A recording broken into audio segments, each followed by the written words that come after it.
What's up, friends, and welcome into Fantasy Pros. This is the Fantasy Baseball Podcast, and this is the ultimate first base guide. I'm Chris Welsh, joined by Joe Orrico.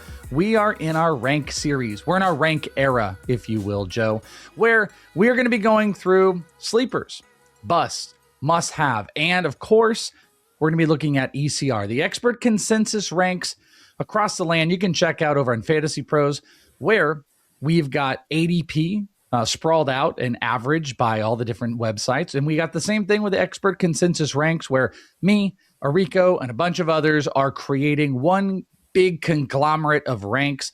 You can check that out. We'll be citing that here. Mr. Joe Orrico, I sound a little hoarse, I think, a little bit. I'm just returning from New Orleans with my Fantasy Pros people. Shout out to all the people that were hitting us up there. So hopefully I'll be able to get through this in what is... I don't know. What's your take on first base? Do you feel it's adequate, it's deep, it's shallow, something you want to hit early, very top heavy? What is your 30-second thesis on first base this year? I think it's in a really good spot. And I think, seeing some players have eligibility there that we haven't in the past. Rafael Devers, Tyler Soderstrom is a guy who's entered the player pool that I really like. Willson Contreras moving over from catcher. The pool does feel relatively deep, and I was thinking about how I want to go about approaching it in general when my big drafts are coming up over the next few weeks. And I don't think first base is a position where you need to have a set plan as much as you would with maybe second and third base, where it dries up so quickly. I need to get one before I'm kind of toast. With first base, I think there are guys all over the board that I'd be very comfortable with. If you have an early pick and you go with a Vladimir, a Kurtz, and Alonso, totally good there. There's a lot of guys that we're used to seeing a little bit earlier that have fallen to the middle rounds, the Harpers, the Olsons, the Devers. There's Freddie Freeman. There's Vinnie P. Soderstrom, like I mentioned. You got the Yandy Diaz later on if you're looking for batting average. There's guys later, even farther than that, if you're looking for some upside, like a Sal Stewart, a Jonathan Aranda. The position feels very good to me, and I don't think you need to say, if I don't have a first baseman by the end of the fifth round, I'm in trouble. I think you can kind of look and shop in various tiers of first base and still be very happy with, I'd say, 15 or 16 names at least that I'd be comfortable starting the season with as my starting first baseman. I'm not sure I'm quite that comfortable with the starting first baseman, but if we were doing the Goldilocks, where it's like too hot, too cold, just right, I think it's just right. I think there's 12 really adequate guys. I think you can make an argument that it maybe goes a couple deeper. Do you really want the 15th or 16th guy? Maybe not. I don't want to call it a super deep position, because in my eyes, that would be something that's 18 to 20 deep in starters. That would be a really deep position. In a 15-team roto, if you're the last one, I don't know. But when we end up talking about third base, you're going to understand why first base is kind of your primary home. So we're going to be looking at ECR. Towards the end, like I said, we are both going to be giving you our sleeper, our bust, and our must-have at the position. Now, before we get into it, just a reminder, go and make sure you've downloaded Fantasy Pros, or you can just go to the website. You can draft. You can get into the ranks. You can check all the projections. You can see all of the different articles we've got. We've got tons of stuff to get you prepped for the fantasy baseball season. And make sure you're subscribed to the podcast, whether it's audio or video. Let's jump in to first base. The ultimate first base begins with our top 12 ECR ranks. We look at the big board. Nick Kurtz currently has taken over the number one spot after his rookie of the year. He's got the number one spot over Vladimir Guerrero, who also does share some first base votes as far as people ranking. These are the two guys. There's nobody else that gets a first overall at first base besides Nick Kurtz and Vlad. So it goes Kurtz, Vladdy Guerrero, New Baltimore Oriole, shout out to Worm, Pete Alonso, followed by Bryce Harper, Matt Olson, Rafael Devers. That is your top half. Josh Naylor, Freddie Freeman, Vinnie Pasquantino, Tyler Soderstrom, Ben Rice, and Michael Busch. That is your top 12 at the position. Lightly always saying position eligibility can change. What we're giving you here should probably work for any website, but you understand when we do any of these ranks, here at Fantasy Pros, position eligibility, we connect to Yahoo. Yahoo is very liberal with their position eligibility. It's like if you played 2 games, breathed on one, spit on another, and walked past one, all of a sudden you have position eligibility at that spot. So we're going to have the grand scheme of it. But, there's some sites that have 20. So just bear with. So I don't think there's anybody in this that has that current issue, but just know that as we go in. Now, we've picked a couple players that we want to talk about. But the first thing that I want to hit, I think, is the big debate positionally this year, because both of these guys range from wheelish first round to early second round, and it is the Nick Kurtz versus Vladimir Guerrero debate. Vladdy has been the steady Eddie. It's high batting average. Last year, the power was down. We kind of know what he can do. Versus the immense potential upside of Nick Kurtz. In 420 at-bats last year, Nick Kurtz had 36 homers. Unreal. Hit 290. Unreal. 600 slug. And a baseball savant page that is just red as can be. It's Christmas time there. But the caveat to it is, A, can he repeat? And B, 2 big warning signs, maybe 3, that are floating out there. I believe versus lefties is a problem. His strikeout rate was over 30%, 30.9, and an expected batting average that is almost 50 points lower, so around 245. So the question is, I don't think there's many more players, especially after hitting 290, that are more exciting with the big upside as Nick Kurtz. You could feel like, could this dude hit 280 with 50 homers? But can he repeat, and will the warning signs be too big of a problem? Versus Vladimir Guerrero, who, I don't know, kind of like annually maybe a little bit underperforms, but he is a 4-category monster in general. What side are you on, Joe Orrico? Are you buying into the hype of Nick Kurtz? Do you think we should be a little bit hesitant? What do you think? I don't like the price with Nick Kurtz. I think the skill set is there for him to be a great major league player for the next 15 years, but he's going sometimes in the first round of drafts, which is what has kept him away from my teams. Now I'm going to do a couple auctions. Maybe if he slips a little bit in an auction, goes cheaper than I'm expecting, maybe I end up with Nick Kurtz. But for me, I think the debate really should be Vlad versus Pete Alonso. I have Pete Alonso ranked above Nick Kurtz. That might be controversial for some people, but like clockwork, every year Pete Alonso is giving you upper 30s homers. He's giving you 100 ribbies. He's giving you close to 100 runs. He's hit for batting average last year as well. He hit 272. Going into a really good Orioles lineup, I would personally take Alonso over Kurtz, but I think the way that I would have it ranked is I would have Vladdy first, I'd have Alonso second, and then Kurtz third. Vladdy, I don't know how to factor in the playoff success as much. And, you're an Arizona Diamondback fan. Gabriel Moreno had that playoffs a couple of years ago where he hit 5 or 6 home runs and people thought it was going to carry over into the next season. It didn't. And there's a chance that Vladdy, even though he hit 8 homers in the playoffs, maybe he doesn't carry over that power output. But I think that there's a little bit of a chip on his shoulder after losing the way they did in Game 7 of the World Series. He gives you the batting average. I think the floor is about 25 homers, and he plays every single day. Vladdy is one of the most durable players in all of baseball. So for me, it would be Vladdy, it'd be Alonso, and then Kurtz pretty close together. But I would lean Alonso over Kurtz even at this point. Yeah, I mean, the new ballpark is interesting. It is a little bit more friendly to left-handed hitters than right-handed hitters. But Pete Alonso doesn't really live in that world where, like, the ballpark is that much of a matter.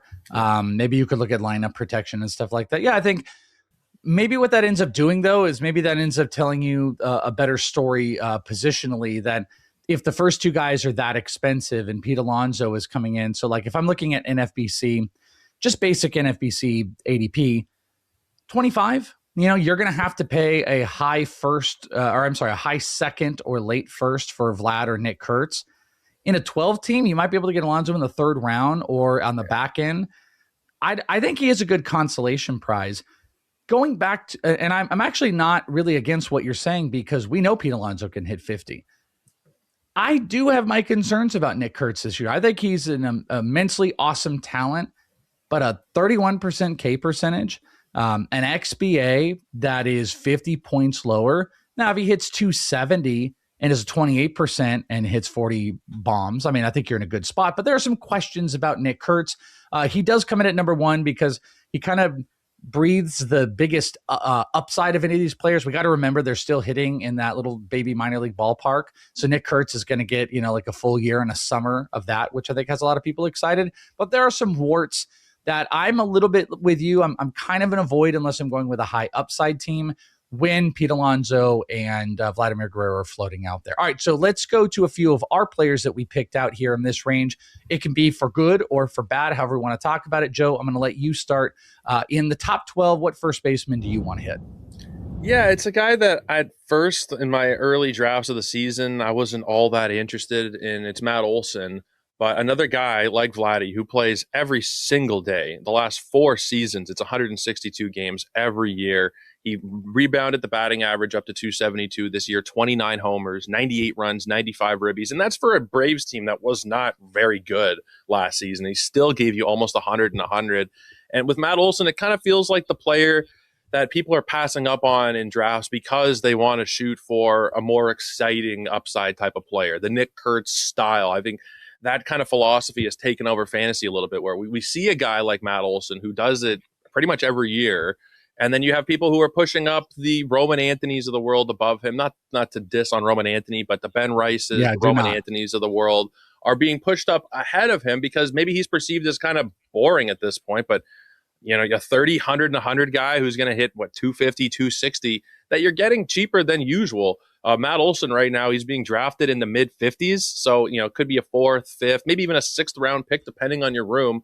I just wanted to highlight him because I don't think that he's getting quite enough love. Initially, I was thinking he's kind of a boring player, but you're getting Acuna back in that lineup. I think the Braves are primed to turn things around this year. And Olson, I don't think he's going to do what he did in 2023 again, where he was the number 2 fantasy player, but he has shown the ability to hit 50 homers and drive in 140 before while hitting for average. So I don't think we should forget about Matt Olson the way that I think maybe some early drafters have. Yeah, I agree with you on that one. I actually have Olson above Harper. And as we showed in the ranks here, that's not the case. It is Harper over him. But I like the ADP on Olson. I like the power potential. His barrel rate this past year was a little bit more representative of that big 50 home run season. Kind of a lot of the things he did was more representative. His hard hit rate came back up. He was walking a little bit more. He was really hitting fastballs this past year. And maybe one of the reasons he didn't hit for the big homers was because he wasn't pulling the ball in the air. That seems, if he's back comfortable with his approach, and he does pull the ball a little bit with guys like Acuna on, maybe we're going to get 35 plus homers. So I actually really like the Matt Olson pick. One of my favorite picks in this position, and it's actually one of my big cases why I don't feel the need I have to jump on getting a Vladimir Guerrero or Nick Kurtz or a Pete Alonso, or pay the higher prices on like a guy like Harper, who I know we're going to talk about later. It's because I like Rafael Devers. Rafael Devers in San Francisco last year, and obviously some of Boston, 35 homers, hit 252, profile still there, career high hard hit rate, 56%, career high walk rate, barrel, career high, by the way, average exit velocity, you guessed it, he's getting the ball in the air, crushing just pretty much everything while pulling the ball in a lineup that has a lot of support for guys that are going to get runs. I mean, Luis Arraez is not exciting to anyone and probably hits lower in the lineup. But if he's hitting higher, it's a guy that gets on base. You know, they got a lot of guys that are going to get on base in front of him. That I think there's a lot of RBI opportunities. I think the bat to ball skills are still there. I just think everything is still there with Rafael Devers. The thing is, he's coming in at like a 3 to 4 round cheaper cost than the top 2 guys. Pete Alonso, probably 20 to 25 picks lower. And I think it's within small fractions of category points difference, if not maybe nothing. I mean, I think Rafael Devers is set to be a 30-plus homer, 100 with high batting average. And that's what I'm banking on here for Devers. His XBA was lower. I think we can get that back up. I think he can get back into the 270 range. The profile in general is still there. I really like the setup that he's in. Still young. I think he's an incredible bat, and I think he's an incredible price this year. So he's one of my favorite first basemen here, Joe. I love him too. Paul and Justin and I have gone back and forth on this a few different times. They're a little bit worried about the whole ballpark and, you know, what we saw a little bit last year with the lower batting average. I went and looked at what Devers did last season once the trade happened, his stats in San Francisco. He had an 825 OPS, 11 homers in 48 games with a 134 WRC plus. Now, he did hit 234 in San Francisco. So maybe we look at some of those previous Devers seasons where he's hit 295, 280, 311 and say, maybe he's not doing that. But if he's giving you 30 plus homers while hitting 250 or so in a really good lineup, I'm come to really like the Giants lineup. I don't think Luis Ariz is a great player, but right now he's projected to lead off, and if he's getting on base, even at a 320, 330, 340 type of clip, ahead of Rafael Devers, things are going to go very well for him. Behind him, you got Adames, Chapman, Jung-Hoo Lee, Elliott, Ramos, Bader. It's a really solid lineup as currently constructed, and I'm not worried about what Oracle's going to do to him as a left-handed hitter. Nobody's hit 30 homers since Bonds and all that stuff. They haven't had a left-handed hitter of that kind of caliber in a long, long time. So I was in a draft champions a couple weeks ago where he fell to 80th overall. He was the 80th pick. I was 81st. He would not have fallen past me. I didn't get so lucky. But if you're getting Devers 3 or 4 rounds cheaper than usual, I mean, I know he doesn't have third base eligibility anymore, but I'm still taking that every day. 100%. And, just outside of the cost too, he's one of those weird guys. Boston is a little bit contributed to this, but he's got a 2+ surplus on expected homers. He had a higher no doubt home run percentage on Baseball Savant in San Francisco than he did in Boston, based on their calculation. I mean, I think Devers is in a really, really good spot, regardless of what you want to put in that ballpark. And there's a bunch of guys, and like you said, a bunch of guys that are, getting on base like a rise for RBI opportunities. But like you said, right at the front there, like, they haven't had a left-handed bat like this in a long time. And I think Devers is positioned to be in a really, really good spot. And the cost, everyone is a little wishy-washy on him right now. So he's going to be a guy I'm going to be drafting a lot of. All right, we have got more. We've got 2 more guys that we're going to talk about in this big range. But first, let's talk about Draft Wizard. Champions are won at the draft. And that's where Fantasy Pros MLB Draft Wizard gives you the edge. You can sync your league in seconds and run realistic mock drafts using your exact settings. You can run like 10 to 15 mocks in an hour. You could try different strategies, which I think is amazing. Our tools show you who you should take next and the odds your favorite player will be on the board, so you can try those strategies out. And guess what? If you're in a pinch, you can ask Coach for real-time advice tailored to your draft. Plus, you can view player news, projections, build your own tiered cheat sheets, draft like a pro with Fantasy Pros MLB Draft Wizard at fantasypros.com/MLB Draft Wizard. That's fantasypros.com/MLB Draft Wizard. You could probably get 2 mocks in before we're done with these next 2 players. All right, keeping in this tier 1, if you will, of which, by the way, we're going to talk about tiers here in a second as we're ending here, but this top 12 of a head-to-head first baseman, you've got one other guy that you want to hit. Yeah, Freddie Freeman, another guy, and it feels like the theme at first base this year almost is that guys who have been cornerstones of the position forever have now fallen 2, 3, 4 rounds. And Freeman, I kind of get it because of the age, but even though he's 36 years old, he still just had a great season. There was no fall off down the stretch or anything like that. The second half in 63 games, 14 homers while hitting .293. I'll have a painful memory of a walk-off World Series home run that he hit against my Blue Jays for a long time. It's not like he was bad in the second half at all. The first half of the season, he was on fire as well. He still played 147 games. He's not going to steal as much as he gets older. I don't know if we're getting that 23 steals again, but in the Dodgers lineup, a player of Freddie Freeman's caliber, he might not be peak Freddie Freeman anymore, but he still had an 869 OPS, and getting him as kind of a fallback option after this early elite type of tier, the mid-range, the Harper, Olson, Devers type of guys, Freddie Freeman is the 9th first baseman by ADP. And I don't think that what his production has looked like over the last couple of years warrants that type of fall. I just think it's because people are getting excited about the Kurtz and the Ben Rices that he's fallen down in terms of where he lands the position. But I'm still very confident that Freddie Freeman is a 20 to 25 home run guy who can drive in 100 and score 100 in that lineup and hit for a good batting average. He's a 300 career hitter, 295 last year. There's nothing in the profile that suggests a massive fall off is coming this season. So I'm still in on Freddie Freeman as a fallback option there at first. He is number 7 in my ranking, so I'm a couple ahead of consensus.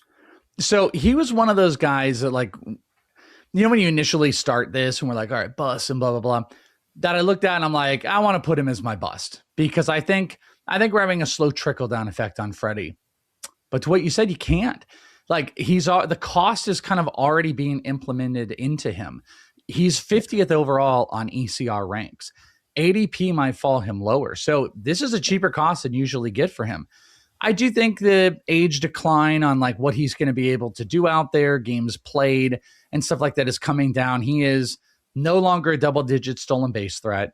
He's not really a post 25 home run type of guy. So you could look at that and go, okay, where's the advantage? Well, it's the Dodgers. Batting average. It's huge batting average. It's really great RBI and run numbers that are paired with, I would call it like serviceable home runs. So if I had to pay the same cost on him as like Pete Alonso or Matt Olson, like in previous years, it's bust city, but that's not the case. As you mentioned, it's the 9th first baseman here. ATC projections have Freeman from a WAR perspective as the 3rd overall first baseman, but statistically 278, 84 runs, 85 homers, 22 homers, and 8 stolen bases. Is that worth 50? I think you could make an argument that it's like borderlining, maybe not. So he's not a target of mine, but he's also not a bust because I think the team context is great. It's not any heavy declines. It's just like, it's kind of slower stuff. But then at the same time, the guy had a, double-digit barrel and his hard hit rate was the best it's been in the last 4 years. He's still grasping on. I think he's a little fringy. He's not my target, but I definitely understand why someone would be targeting him. The guy that I have, I think a lot of people are going to like, but like Freddie Freeman, he's not going super high. And I believe he is technically on ECR on FantasyPros. Vinnie is the 9th. Vinnie Pasquantino is the 9th first baseman. Freddie Freeman is 7, by the way. But Vinnie Pasquantino is my pick here as a player that I'm going to be targeting, knowing that I'm not taking the top guys. Maybe I miss on Devers. Well, guess what?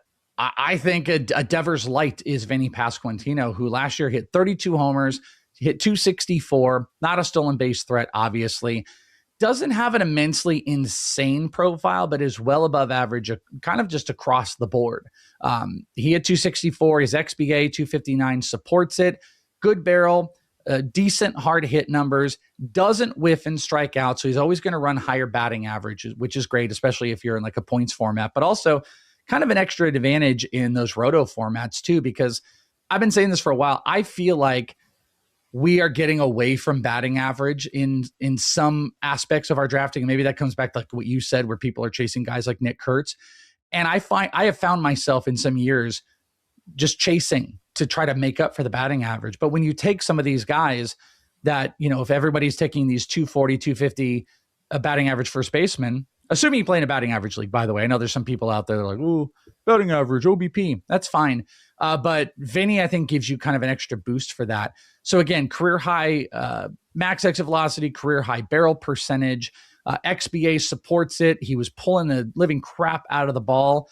He only struck out 15% of the time. And when you go and look at like pitch types, breaky pitches and fastballs, you just were not getting by him while he was pulling the ball in there. And the cherry on top, they're bringing in the walls in Kansas City. Yeah. And that is going to create an even better hitting environment where I think it's feasible to perceive that Vinnie Pasquantino could be a 35-plus home run hitter with good average. And that's the thing that I end up kind of liking about a guy like Rafael Devers. And Vinnie has got an ECR rank of 68. I have seen him go quite a bit lower in a lot of different spots. So I think there's a lot of value. In some places, he's even the 10th first baseman off the board. He's going to be a major target of mine. And I think there's even an advantage if you were to have gotten, let's say, a Vlad and then a corner infield spot of getting Vinny if he were to fall into the 80s or something like that. I really like Vinnie Pasquantino, but what do you think? I think that is something that a lot of people should really heavily consider this year, especially, specifically if you are playing in a roto league or a league where you have to start corner infield spots. Make it 2 first basemen, because third base, as you guys are going to hear on our preview, I think it's next week, is not a great spot. And here we're looking at, even outside of the top 12 names, guys that I'm really, really like. Like I said at the top of the show, I think it goes even a little bit deeper than Welsh's preference goes. Take your corner infield from first base. If you took Vladdy in the first, don't tell yourself, I can't take Vinny or Devers now. If they're the best player available, take those guys and lock up that corner. But I love Vinny. I've always been a big Vinny guy. A thing about him, too, is there are a lot of players who don't outwardly seem to care so much about the analytical side, where Vinny P is a great follow on Twitter. He's always talking about ways to improve himself. He's always digging into the analytical side. And I think that those players are going to be more apt to improve because they know what they need to do and they're not burying their head in the sand. 28 years old still, we could see the best year of his career. He's just now entering his prime. So I'm all aboard this pick. Michael Garcia, Bobby Witt Jr. hitting in front of him, guys that are going to move on base, get into scoring position, RBI opportunities. Love Vinny, love the cost. That leads to one last thing. Look at this top 12. I use the word tier. Let's talk about tiers just for 1 second, Joe. There are 12 players in here, but the 12th player, Michael Busch, is not the same as Nick Kurtz, nor is he the same as maybe a guy like Vinnie Pasquantino. So what I want you to do real quick, give me the number and then show me where the tiers are. How many tiers in the top 12 first basemen do you have, and who lives in what tiers? So I'd say there's probably 4. I think that top group of Vladdy, Alonso, and Kurtz kind of serves as its own tier for me. However, I think that you could ask 10 different people. They might, everybody has a different opinion on what they want to do with the position, but those 3 do feel like the clear-cut top 3. I'm not a huge Bryce Harper guy, but I think he is in that next group with Olson and Devers. And honestly, I think Freeman and Pasquantino probably should be above Naylor. And then there's the Naylor, Soderstrom, Bryce, and Busch group that I think is kind of that 4th grouping there. But a lot of really good targets here, man. I the more we talk about it, the more I like first base, the more I'd be pretty much happy to end up with 9 or 10 of these guys that we're talking about here. Yeah, I'm actually surprised you said that because that's pretty much my tier here. I do think there's an argument that you can say, Kurtz, Vlad, Pete Alonso, they're their own tier. I think you could say Harper all the way down to Vinny is a tier.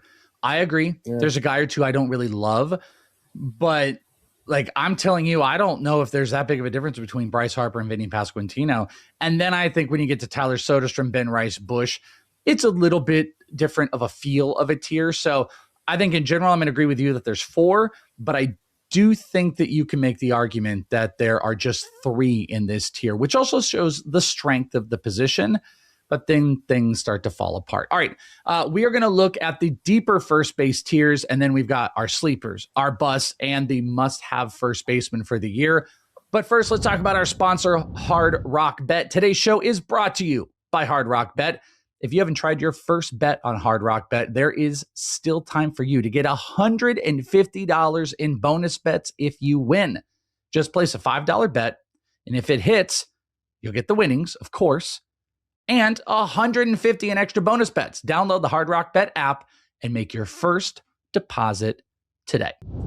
All right, let's look at 13 through 24, the deeper first base tier. But in a 15-team roto, there are still starters in here.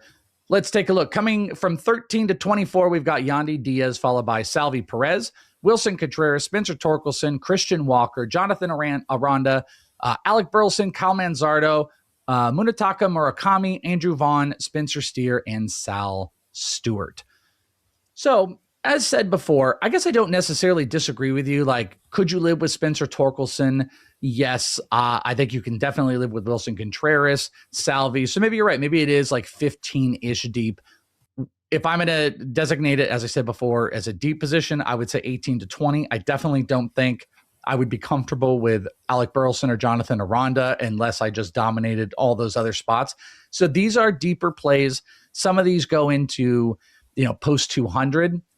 Hell, Sal Stewart and Spencer Steer were, pretty affected by the Eugenio Suarez signing that's out there. There's a lot of questions.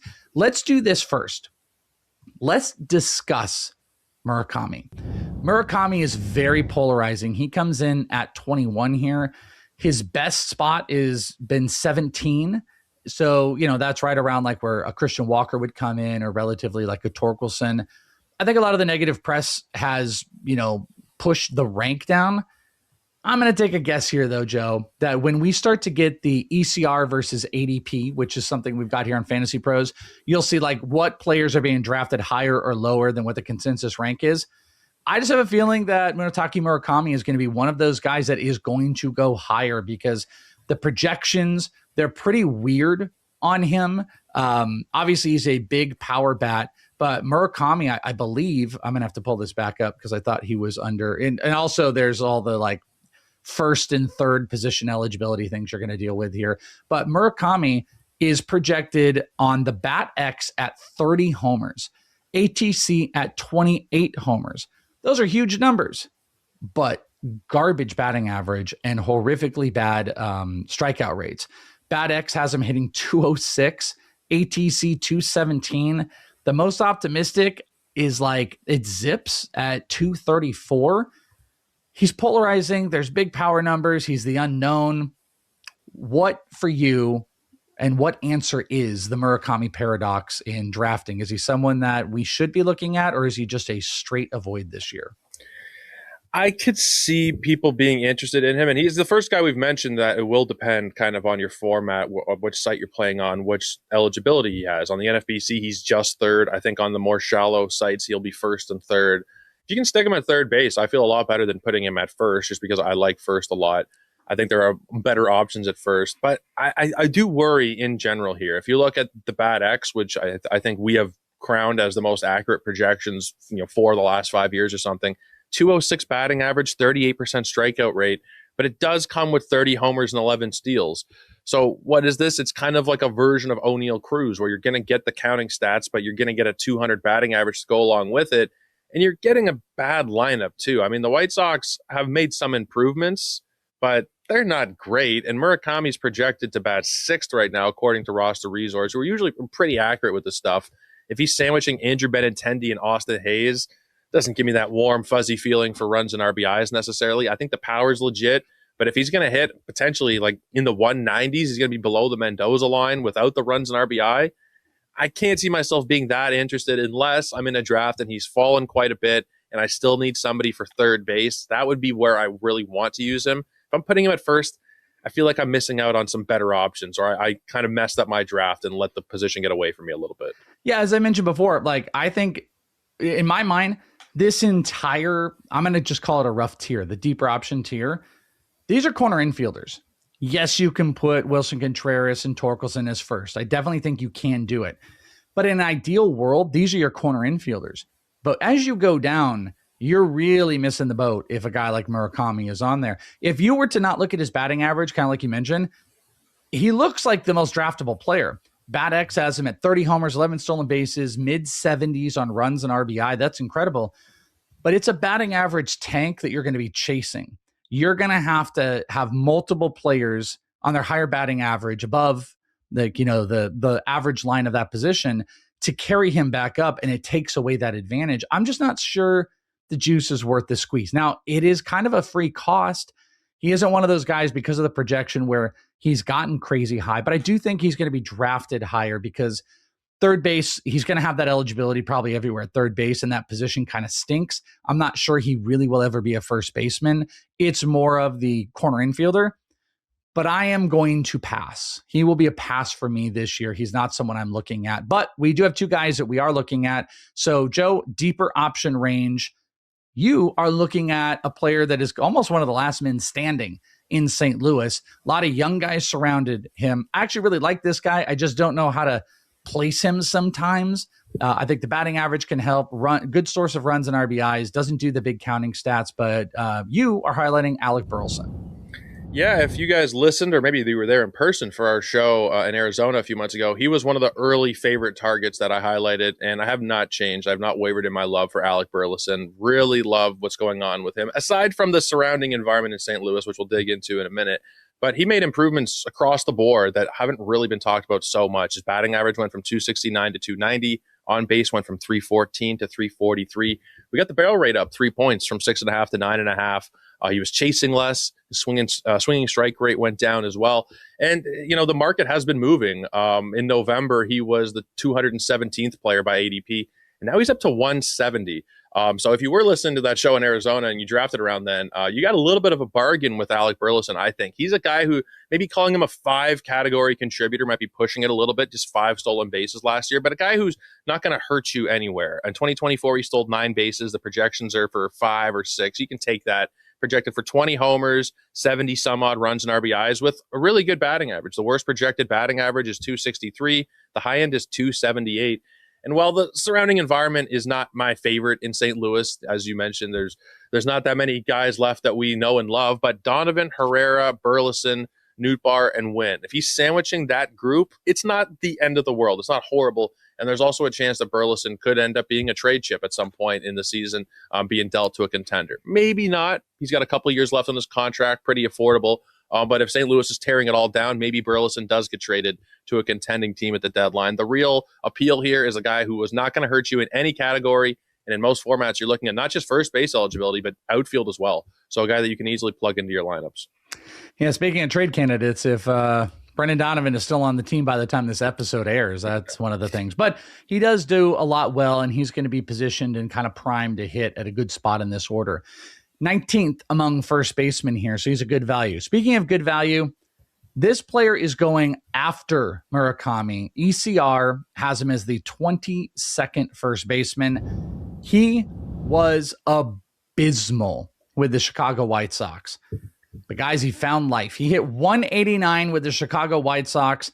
Then Andrew Vaughn was traded to the Milwaukee Brewers, where he proceeded to hit 308, hit 9 homers in 254 at-bats, got back on base again, 375 OBP. He just refound himself.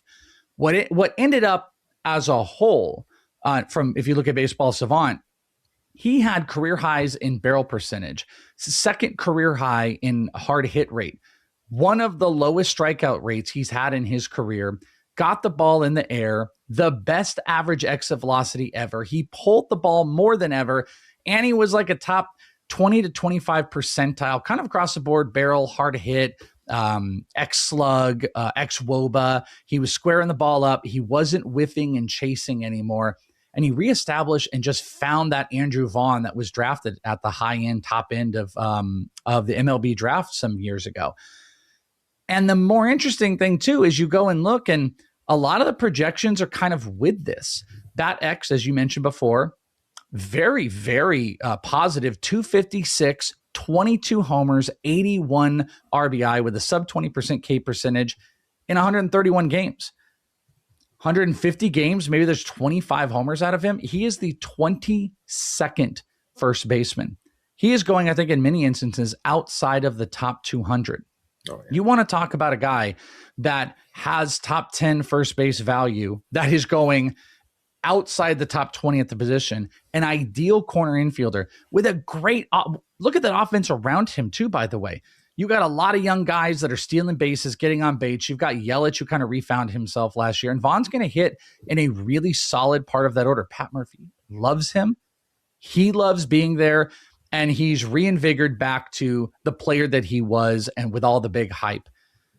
Is he going to be a top 10 first baseman? I don't necessarily know that, but I do know he's going to be a target, especially in 15-team drafts. I think he holds an even extra edge here. Andrew Vaughn, I love him for a 25-homer season. I wouldn't be shocked. Really wouldn't be shocked if he pulled kind of, remember a couple of years ago, Naylor, where Naylor was like 22 to 25 homers, but like 100 runs, hitting for higher batting average with the Guardians. That's where I think Andrew Vaughn can chip in a little bit. So I'm going to be targeting him in a lot of spots. I don't know if you have any feelings on Andrew Vaughn. Yeah, he turned into like prime Pujols the second he went to the Brewers. I don't have anything against him, especially if you're drafting in the NFBC. I mean, you mentioned on our ECR, he's the first base 22. And the early ADP is 27th. 284 is his ADP. So if you are in one of those early draft rooms, he's a guy that's one of the last picks you're going to have to make. And if he does carry it over, not even all the way, like, do I expect that he'll have a 900 or close to a 900 OPS? Probably not. But even if you're getting 750 to 800 OPS in that lineup, I mean, it's always underrated. Every year, the Brewers are projected to finish like third, and they always give you 90 some odd wins in a really good lineup. They were the best team in baseball last year in the regular season. And you got Churio, Terang, Contreras, Yelich, and then Vaughn.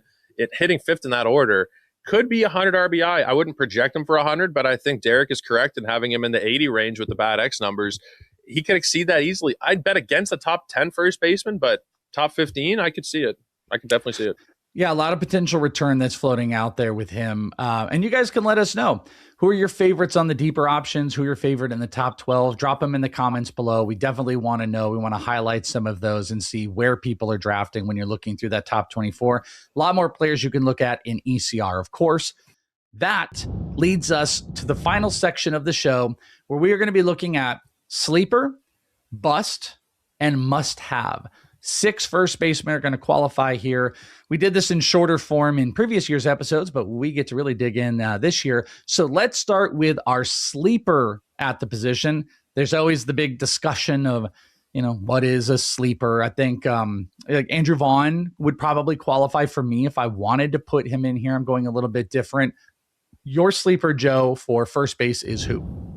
I'm going with my boy Willson Contreras. I think there is always a little bit of a discount coming from more of a premium need to get this type of position in catcher going to first base. He had been, especially I play a lot of 2 catcher leagues. Willson Contreras had been a top 100 pick for the last several years and had warranted that, especially when you're putting him in the catcher spot. Now going to first base, you're seeing the ADP, close to pick 200. If you're looking at the ECR, he's outside of that first group. He's 15th on our expert consensus rankings.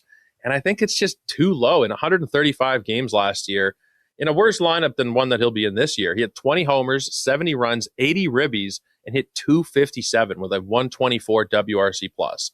14% barrel rate was the best of his career. 49% hard hit rate was also the best of his career. And going to Fenway, I mean, I hate to see the Red Sox doing great things as a Blue Jay fan, but I really like what they've done in the lineup. I know that some fans feel like the bottom half is maybe a little bit underwhelming. For Willson Contreras' fantasy purposes, that doesn't really matter. Anthony, Story, Duran, Contreras, Willie Abreu, who we talked about a couple weeks ago. We both really like Willie Abreu. I think the top half of that order is great. Contreras still 33 years old. He's not past the point where he's too old to have value or anything like that. He's not declining at all. And in fact, the numbers last year were arguably the best of his career from a lot of perspectives. The lowest swinging strike rate of his career as well. New environment in Boston. Some people can be worried about what a player will look like in a new space, but going to one of the most hitter-friendly parks in all of baseball, I think Contreras can give you 25 homers, 80 runs, 80 ribbies, and continue to contribute in the batting average department as well.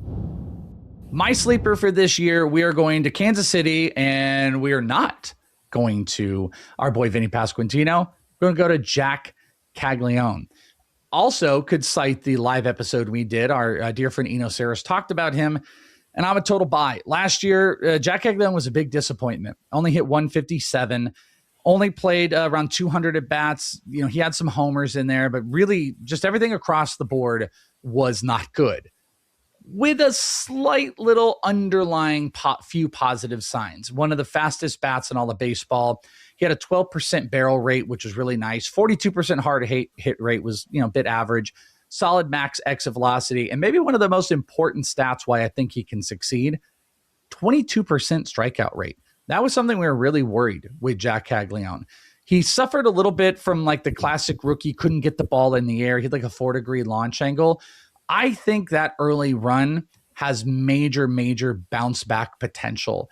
If you want to look at like BABIP numbers, 172, that is, in no world is that going to, and when you're looking at like a BABIP number, that is something that is a clear bounce back. Like sometimes a guy might be 20 or 30 points off of their career BABIP. That is at least 100 points lower than where he's going to sit. And that shows in his pitch types, where he only 152 against fastballs, an expected batting average of 261. He hit only 171 against breaking pitches, an expected 235. I know some of you say, well, expected stats don't matter, but what that at least tells us is there is positive regression from BABIP to pitch type numbers across the board. Then you pair that with well above average barrel. We know the guy is one of the biggest bats in all of baseball. That I think Jac Caglianone is set for a really big year. Bat X is a little pessimistic. They have him at 232 with 16 homers over a full season. Maybe that's 20. They like the K percentage. But you do see some others that jump up. Oopsie's got him at 20 in only 121 games, but a 258 batting average. As mentioned, I really like the lineup. I think Caglianone is going to find that rhythm. He's a huge power bat, and he already showed off some underlying stats that when it clicks, he can be a monster. He could have, if there's any guy outside the top like 20 that could put up 30 plus homers, it is Jac Caglianone. The K percentage and some of those expected numbers with the hard hit, I think are all going to start to click together, and we're going to see a big year. So he is my sleeper at the position, a much deeper play option for you, and won't qualify everywhere. He played 10 games at first base. ESPN Yahoo he will. NFBC he doesn't. Jac Caglianone, though, does qualify as mine. All right. Our bust, your first base bust for the year is who? I might ruffle some feathers here, but it's Bryce Harper. I don't think that he's going to be bad, but I don't think that he is going to be good enough to warrant where he's being drafted. And a lot of the time, even though I mentioned earlier that a lot of those early round guys of years past have moved down a little bit, Bryce Harper's still a top 50 pick in a lot of rooms. And when I look at the production we've gotten from him, again, it's not been bad, but the last time Bryce Harper drove in 100 runs was 2019. In that same time frame, there's been one season where he's had 100 runs scored himself. It was 2021, and he was at 101. He's now 33 years old, and as he gets older, I don't know if he's going to be stealing as much. He's still been in the low double-digit ranges most of the last few years, but as he continues to age, is he going to steal? I'm not sure if that's a part of his game that he really needs to be successful, and it might be something we see go by the wayside. And when you're looking at the power numbers as well, 27 homers last year, 30 the year before, 21, 18. 2021 was the last really great year that Bryce Harper had. And since then, the last 4 years have been okay, but not great. I know the lineup around him is still good, but when I look at the first baseman being drafted in that range, I feel a lot more secure in the runs and RBI I'm going to get from Olson, from Devers, from Alonso, from all of those guys in that kind of top couple of tiers.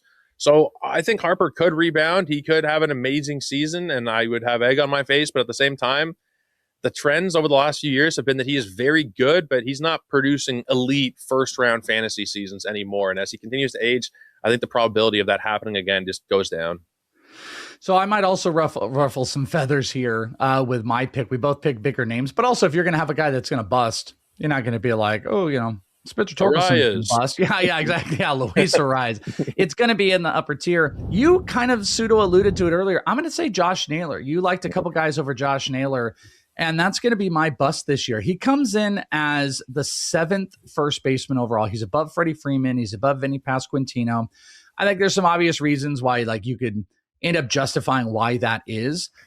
He's very high in the NFBC in a lot of spots. He's going inside right around the top 60. I feel so much of it is still based off of those stolen bases. And, call me silly, but I just don't believe that that's sticky. I don't think he's going to be able to repeat that high of a stolen base number. Maybe it ends up happening. I think the league has caught on. There's a lot of spots where they let him do this. I don't think it is going to end up happening again. If it does, it is probably going to boost up the value. But then you also look at the hitter. He had only 20 homers this past year, while you saw a decreased barrel percentage. Not a major increase on the hard hit rate either. He didn't get the ball in the air anymore. He wasn't adjusting to that while he was pulling the ball in the air. And he's in a really tough environment. To be fair, he did have a better home run rate when he got to Seattle. But again, that's something I don't believe is sticky. That's a really tough environment to hit. And this isn't like a no-doubter, no-brainer home run hitter. Can he hit a home? Can he have a 100 RBI? Yes. Can he hit 20 homers, 25 homers? Yes. Can he hit for a high batting average? He had 295 this past year, and his XBA was 271. These are all possible. I think so much is built around his stolen bases, and I kind of just don't believe those are sticky. I think you see a lot of spots where he's going to be hitting in the 260, 270s. Projections have around 15-ish stolen bases, which I still think is aggressive. I just don't think him going near the top 5 or 6 first basemen or inside the top 60. I think it is solely based around the stolen bases, and that's not someone that I think that is really, again, using that word sticky. That's something that can continuously, we can trust can keep happening. All right, our final one here is the must-have first baseman. These guys are going to have some form of being obtainable. So, Joe Orrico, who do you got? Yeah, I'm going with Tyler Soderstrom. It's not a player that I expected to be super in on, but the more drafts that I do, the more times I end up clicking on his name. The profile just feels really safe to me. He seems like a really smart baseball player. They move him to the outfield, and he's immediately an exceptional defensive player. He just seems to really understand the game of baseball from all angles. And when you look at the production last year, 25 homers, 93 ribbies, 8 steals, and he hit 276. I said that Burleson wasn't helping or wasn't hurting you anywhere. Tyler Soderstrom was actively helping you in all the categories. And one thing I want to say about him in particular is that I think the average fantasy player remembers Tyler Soderstrom in April last year going completely mental. I think he hit 9 home runs in the first month of the season. And I think the perception of the average player is that he kind of fell off after that. In April, it was 9 homers, 24 RBI, 20 runs. He didn't meet those numbers in any other singular month of the season. So I think the average person will say, oh, Soderstrom, he kind of fell off a cliff. If you look at the second half of the season, his numbers, not in the power department, but his numbers as a whole were actually better. He hit 300 in the second half of the season with an 853 OPS and a 134 WRC plus. In the first half, 800 OPS and a 120 WRC plus, still very good. But despite the power kind of dipping in the second half of the season, he became a guy who could hit for average, hit 300, and overall was a great offensive asset in a great lineup. And again, as we alluded to with Nick Kurtz, another year in that tiny ballpark for Soderstrom. And the last thing, double eligibility as well. Every single point I think is in his favor. So I'm all over Tyler Soderstrom this year. So my guy here actually came with a caveat. Mr. Joe Orrico was like, should we save him for another show? Because no one's really going to use him at first base. And I actually think that's an interesting argument. My must-have first baseman is Ben Rice, who's going to have probably both of those spots this year and continue the eligibility. Joe says he's going to be a catcher for everybody. But I think that isn't the case. I think there's going to be a lot of spots where Ben Rice ends up being a first baseman. Now, I think that was your NFBC brain coming out more than anything else. 2 catcher leagues, Ben Rice is going to be a first baseman. That's not a question. That's an NFBC. But if you're playing in single catcher leagues, Ben Rice, even in NFBC, is coming at a good cost. In single catcher leagues, it's going to push back even further, away from the 60s into the 70s, 80s, maybe even 90s. He's going off as like the 10th first baseman off the board. But from a production standpoint, I think there's a legit scenario where, depending what you've done with the position, how we've talked about it, if the position gets away from you, you can take a Ben Rice and then you can collect one of those fun catchers later. And Ben Rice has the wherewithal to be a super valuable first baseman, regardless of the catching eligibility.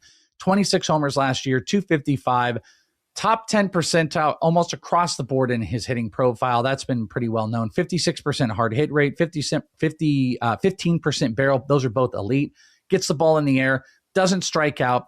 Yes, he is an elite catcher and there's a ton of value in it. But I don't think it's crazy to think that you can take Ben Rice, put him at first and say, well, I'm going to get Ivan Guerrero for when he qualifies, or I'm going to get ... catcher, because you're probably not living in the elite catcher market. Ben Rice legitimately can be an elite first baseman regardless of the catching eligibility. So I kind of see that there's no reason not to get him for the dual eligibility.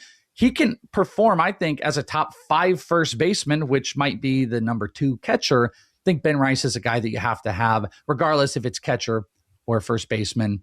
You got to have him. Who do you have to have? Drop them in the comments below. Your sleeper, your bust, and your must-have.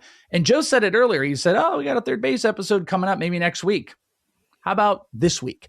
You can try it. That one's going to be dropping on Thursday, February 5th, pending when you're checking this out.